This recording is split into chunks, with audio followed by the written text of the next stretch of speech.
عن أمير المؤمنين أبي حفص عمر بن الخطاب رضي الله عنه قال: سمعت رسول الله صلى الله عليه وسلم يقول: إنما الأعمال بالنيات، وإنما لكل امرئ ما نوى، فمن كانت هجرته إلى الله ورسوله فهجرته إلى الله ورسوله، ومن كانت هجرته لدنيا يصيبها أو امرأة ينكحها فهجرته إلى ما هاجر إليه.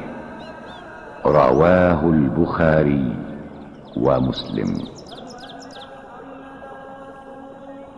Od emira, zapovjednika pravovjernih, Ebu Hafse Omera ibn al-Hataba, prenosi se da je rekao: čuo sam Allahovog poslanika, sallallahu alejhi ve sellem, kada je kazao: zaista se djela cijene prema namjerama i zaista će svaki čovjek dobiti ono što je naumio svojim djelom.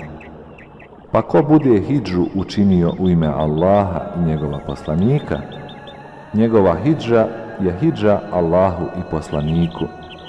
Ako bude hidžu učinio zbog materijalne dobiti ili zbog žene da bi se njome oženio, njegova hidža za ono što je naumio.